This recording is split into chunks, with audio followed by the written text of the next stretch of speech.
What is up? Second video of the day in a more snugly fit.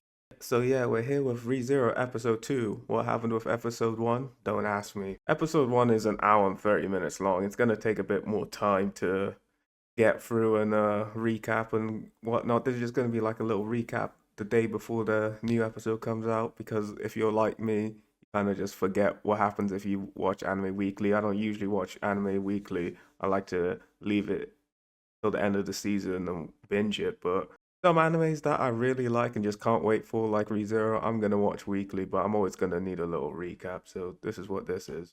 So the episode starts where we left off after Subaru experiences like first death in a year. And it's crazy to me how this man can keep it together, like, oh, pretty okay. Like, it's kind of obvious something is a bit off. Everyone's known something a bit off, but you would have never known this man actually just experienced death. So yeah, one thing we do get now is our first restart point, and it's when she's asking him that question. I can't remember what question she's asking him, but it's a pretty convenient restart point, especially when in the last episode he was like, was this like in a video game where I have to like acknowledge the dialogue or else it'll repeat? And that's kind of what he's in right now. A bit of a video game scenario. So yeah, Subaru is a much braver man than me because he's going at this alone. Once I saw that Archbishop the first time, I'm just like, I am not going anywhere alone. He leaves Beatrice with Emilia to like protect Emilia, and he must have some mad love because I need all the backup I can get. I'm going against a sin Archbishop. She just popped my head without me knowing, somehow had me under some kind of trance before. Why is he going in at this alone? And just like I thought, Sirius is there, and Subaru is about to be in the world of hurt. And Subaru gets scared out of nowhere, and we do find out in this episode that basically what Sirius' ability is like resonance between the emotions of like the people she's grasped, and how she exactly grasps this people isn't really known yet. I don't think even in this episode we get a full idea of how it works, but it seems to be just like even just seeing her or hearing her or acknowledging her presence allows you to become charmed. But actually, hexed is probably more of a better terminology because I believe that's what Beatrice says what her ability is more akin to. It's more akin to a hex. And so, man, we get into the brutal death scenes pretty quickly in this season, for second episode in. And this one is tough. She wraps the chain around his neck, and because of the spikes, he's trying to hold on, but it rips off all his fingers. So he's just hanging there with a spiked chain around his neck. And also, he's feeling this extreme fear because it's resonating with a loose bell. So he's got all this fear bundling up inside of him, and he's being choked out by a spiked chain. Oh my god, Subaru, bro. He might go for it. He might go for it the worst more than any other main character. Like, I haven't watched all of Berserk, but even Guts, is Guts going through these daily torment? No, it's not daily torments, but these extreme torments like this. And when he returns after this death, oh my word, the look in his eyes, bro, the soullessness of it, the utter despair, Subaru, man, he goes through enough. Whoa. This is just the start, my guys. We're officially in the death montage phase right now. How many times is he going to go back to this specific checkpoint? His second attempt is definitely what would have been my first initial thought.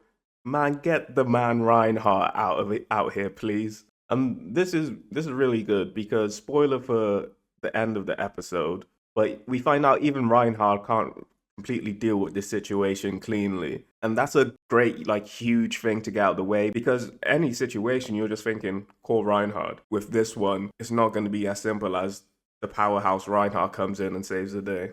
Okay, so our man Reinhard is coming in now, and if he couldn't be more godlike, this man is literally running on the water. He's literally Jesusing up in this piece. I'm telling you, man, there ain't nobody who does it like the boy Reinhard. Got blessing on days, blessing for days, man. He'll never mix up salt and sugar. I always say that. I mean, this man just touches Subaru and relinquishes the hex somehow. We don't even know how. He has a blessing for that. Anything. He's got a blessing for that, bro. And this is our first big action scene of the season, basically. Reinhard versus the Archbishop of Wrath.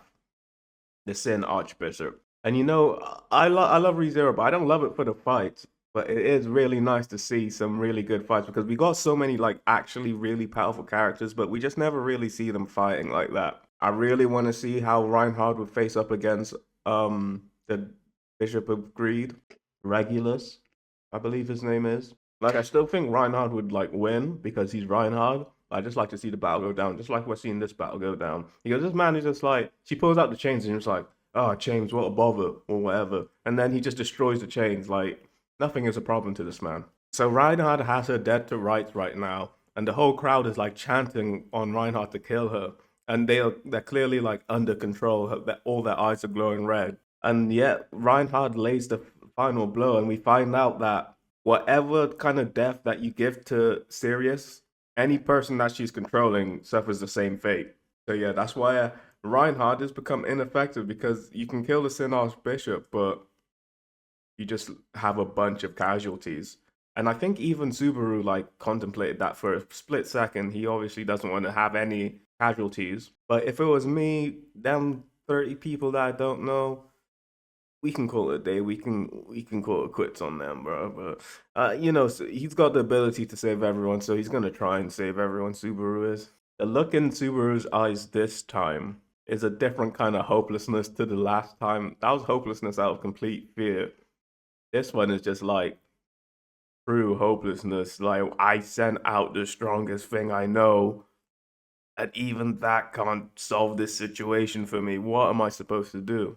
So we're going into round 4 of this, and we actually have Emilia on our side as well. Subaru tried to ditch her off, but she knew something was up. So she overhears Subaru and Beatrice talk and find out the witch is here.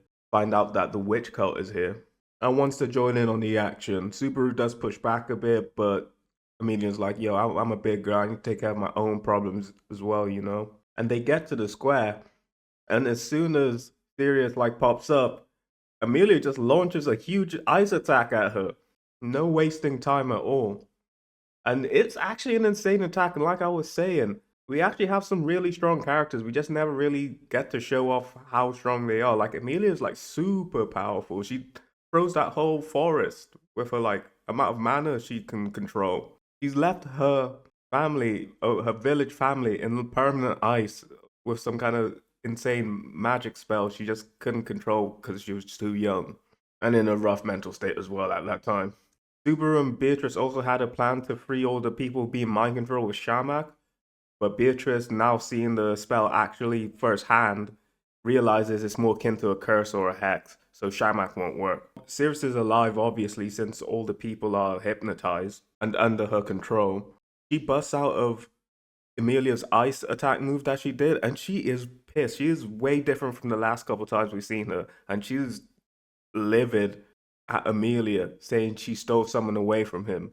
So we obviously realize that she has the same last name as Juice, Petal Goose. So what I'm thinking is that when we knew Juice, like when he saw Emilia, he was crying, like he reveres Emilia in some sort of way.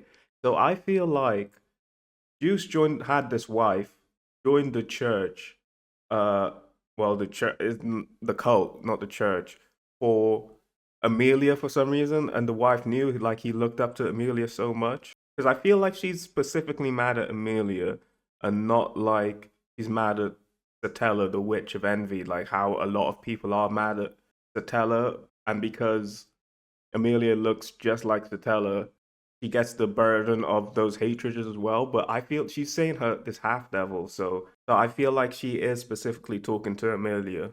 I've also seen a lot that it could be Fortuna, but I feel I want Fortuna to actually. I don't actually. No, you know what? If it's Fortuna, that'll be fine.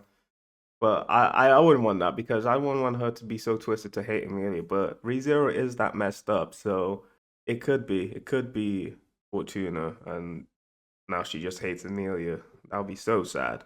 And I'd like to think that Emilia would be able to recognize Fortuna, even if she didn't. Even if she does look way different to how she was before.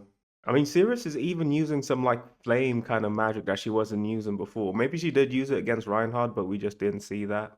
Now we're having the second fight scene of the season, 2 fight scenes in 1 episode. This is a new kind of ReZero we're experiencing right now. But Emilia is actually fighting well against the Sin Archbishop.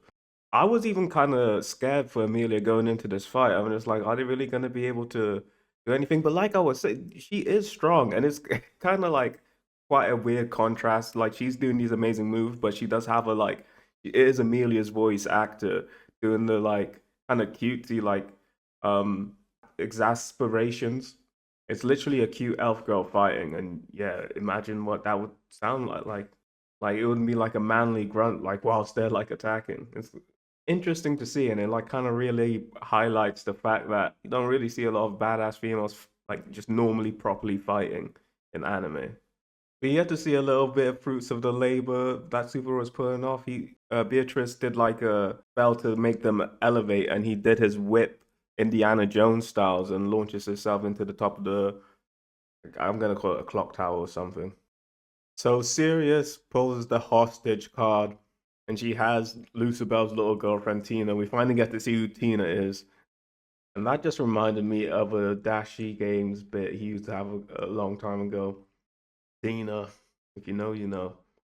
So yeah, with this hostage, obviously Sirius gets the upper hand, and I really thought it was wraps for Emilia here. I was just like, okay, Subaru's gonna have to bite that tongue, restart over, because he's not gonna let it end like this. But instead, something way more surprising happens instead, and Regulus is there, and he saved Emilia, and he's talking about he's gonna make her his 79th wife. So initially, when he was saying, "Oh, I'm gonna take her back" or whatever, I thought this was gonna be some witch cult like nonsense, gonna do some kind of ritual with her or something. But nah, this man just wants another wife. Like she still has the key and stuff for that door in that movie about her. And it was in the movie about it. It was just season two actually. Yeah, in season two.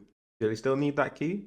I assume so, and I assume she can still use it, grasp it, get it. So might be what they're after. And Regulus wants his 79th wife. I'm also just remembering, wasn't he sitting on 79th wife like ever since the Fortuna time? I feel like it was 70. He wanted to make Fortuna 79th. Has been waiting for a minute. This man's a groomer, bro. He's been waiting for Emilia this whole time. But that's the end of the episode. Quite climactic. We need to get Reinhard in now, boys. We need to get Reinhard in now. How's this gonna end up? Subaru could just end it and like restart. We're like, okay, damn, he's gonna show up now. We need to refocus, better game plan. But we'll see what happens tomorrow. Join me on Mr. Talk Gaming and Fitness, and I'll probably live watch it on Twitch after I play some Sparking Zero. Anyway, thanks for watching, and I'll see you